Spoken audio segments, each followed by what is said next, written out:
ఎన్నో మతాలు వస్తాయి కానీ సనాతన ధర్మం ఒక్కటి మాత్రమే శాశ్వతంగా నిలిచి ఉంటుందని శ్రీ రామకృష్ణ పరమహంస ఉద్బోధించారని తిరుపతి శ్రీ రామకృష్ణ మిషన్ కార్యదర్శి స్వామి సుకృతానంద తెలియజేశారు. పాల్గొన శుద్ధ విదియ మార్చి 1వ తేదీ శనివారం నాడు శ్రీ రామకృష్ణ పరమహంస జయంతి సందర్భంగా తిరుపతి శ్రీ రామకృష్ణ మిషన్ ఆశ్రమంలో వివిధ కార్యక్రమాల ద్వారా వేడుకలు నిర్వహించనున్నామని తిరుపతి శ్రీ రామకృష్ణ మిషన్ కార్యదర్శి స్వామి సుకృతానంద తెలియజేశారు. గురువారం సాయంత్రం తిరుపతి శ్రీ రామకృష్ణ మిషన్ ప్రాంగణంలో పాల్గొన శుద్ధ విదియ మార్చి 1 శనివారం నాడు శ్రీ రామకృష్ణ పరమహంస జయంతిని ప్రజలందరికీ తెలియజేసే విధంగా కోలాటాలు, భజన బృందాల కీర్తనల నడుమ తిరుపతి నగర పురవీధుల్లో శోభాయాత్ర వైభవంగా నిర్వహించారు. అంతకుముందు శోభాయాత్ర ప్రచార రథానికి శ్రీ రామకృష్ణ మిషన్ ఆశ్రమ కార్యదర్శి స్వామి సుకృతానంద పూజాది కార్యక్రమాలు నిర్వహించి శోభాయాత్రను ప్రారంభించారు. ఈ సందర్భంగా స్వామి సుకృతానంద మాట్లాడుతూ భగవంతుని చేరుకోవడానికి యావత్ మానవాళికి మార్గనిర్దేశం చేయడం కోసమే అవతార పురుషులు శ్రీ రామకృష్ణ పరమహంస ఆవిర్భవించారని తెలిపారు. లోక కళ్యాణం కోసం కుల, మత, వర్గ, వర్ణ, ప్రాంతీయ వ్యత్యాసాలు లేకుండా అందరూ భగవంతుని చేరుకునే మార్గాన్ని శ్రీ రామకృష్ణ పరమహంస మనకు చూపించారన్నారు.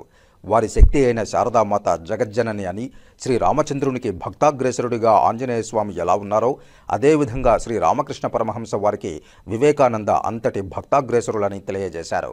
సనాతన సంప్రదాయం, భగవద్గీత, ఉపనిషత్తులు, రామాయణ ఇతిహాసాలు అన్నీ భగవంతునికి చెందినవని, అవి మన వేద సంస్కృతి అని తెలిపారు. కాగా పాల్గొన శుద్ధ విదియ మార్చి 1 శనివారం నాడు ఉదయం 5 గంటల నుండి తిరుపతి శ్రీ రామకృష్ణ మిషన్ ఆశ్రమంలో మంగళహారతి, సుప్రభాతం, వేద పారాయణం, ధ్యానం, ఆలయ ప్రదక్షిణ, విశేష పూజ, స్వామి సత్వాస్మానంద వారిచే భజనలు, హోమం, నారాయణ సేవ, శ్రీ రామకృష్ణ పరమహంస జీవితం, సందేశం, ప్రసాద వినియోగం కార్యక్రమాలు జరుగుతాయని, అలాగే సాయంత్రం 5:45 విష్ణు సహస్రనామ పారాయణం, ఆరాత్రికం, వివేకానంద సభాంగణంలో సంకీర్తన, గాత్ర సంగీత కార్యక్రమాలు నిర్వహించబడతాయని స్వామి సుకృతానంద తెలియజేశారు.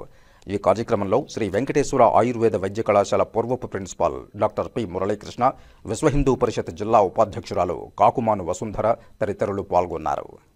భగవాన్ శ్రీరామకృష్ణుల జయంతి 190వ జయంతి శనివారం 1వ తేదీ తిథి ప్రకారం పాల్గొన మాసం ద్వితీయ. ఈ సంవత్సరం మార్చి 1వ తేదీన 2025 వస్తూ ఉన్నది. ఈ సందర్భంగా భగవాన్ శ్రీరామకృష్ణులు ఈ యావత్ మానవాళికి మార్గనిర్దేశం చేయటం కోసం, భగవంతుని చేరుకోవటానికి మార్గనిర్దేశం చేయటం కోసం వచ్చారు. ఆయన అవతార పురుషులు.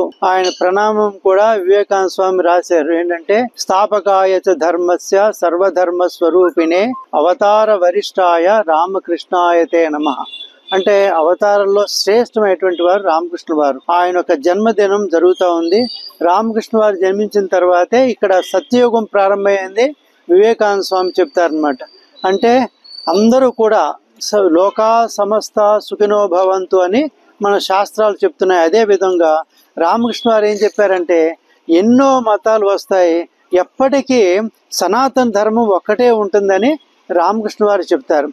ఆ ప్రతినిధిగా లోక కళ్యాణం కోసం కుల, మత, దేశ వ్యత్యాసం లేకుండా అందరూ కూడా భగవంతుని చేరుకోవాలి. మనం భగవంతుని నుంచే వచ్చాము, భగవంతునే ఉంటున్నాము, భగవంతుని చేరుకోవాలి. దానికి మార్గాన్ని రామకృష్ణ వారు చూపించారు. తన శక్తి అయినటువంటి శారదామాతను తీసుకొచ్చారు. శారదామాత జగజ్జనని. అలాగే వివేకానంద స్వామీజీని ఒక శ్రీరామచంద్రుడికి ఆంజనేయ స్వామి ఎలాగో, అలాగే కృష్ణ పరమాత్మకి ఆ అర్జునుడి నిమిత్తంగా చేసుకొని ఏ విధంగా సందేశం ఇచ్చారో అదే విధంగా మన సనాతన సంప్రదాయం, భగవద్గీత, వేదాలు, ఉపనిషత్తులు, రామ ఇతిహాసాలు, పురాణాలన్నీ కూడా ఆ భగవంతుని చెందినటువంటివి. అది మన వేద సంస్కృతి, దాని ఎప్పటికీ ఉంటుందని రామకృష్ణ వారు చెప్పారు. అంతేకాకుండా ఆయన శిష్యవర్గాన్ని, సన్యాస సంప్రదాయం ఒకటి వివేకానంద స్వామి ప్రధానంగానే, అలాగే గృహస్థ భక్తులతో సన్యాస శిష్యులు, గృహస్థ భక్తులు అందరూ కలిసి ఈ ఆత్మనో మోక్షార్థం జగద్ధితాయచ అనేటువంటి సూక్తితో, అంటే మన అంటే మోక్షం, ప్రతి ఒక్కరు కూడా వాళ్ళు మోక్షం పొందాలి. అలాగే మనతోటి ఉన్నటువంటి వాళ్ళందరినీ కూడా వాళ్ళకి మార్గనిర్దేశం చేయాలి, వాళ్ళకి సేవ చేయాలి. శివజ్ఞానే జీవ సేవ, మానవ సేవ మాధవ సేవ అన్నట్టుగానే రామకృష్ణ వారు ఉపదేశించిందే వివేక ప్రచారం చేశారు. ఇక మన రామకృష్ణ మిషన్ కూడా, అంటే రామకృష్ణ సంస్థలన్నీ కూడా దినదిన ప్రవర్ధమానంగా అభివృద్ధి చెందుతున్నాయి. కేవలం ఇది మనిషిలో దేవుని చూస్తూ సేవ చేయటం మన ఆర్గనైజేషన్ సంఘం యొక్క ముఖ్య ఉద్దేశం. అది రామకృష్ణ వారు చెప్పింది. జయ రామకృష్ణ.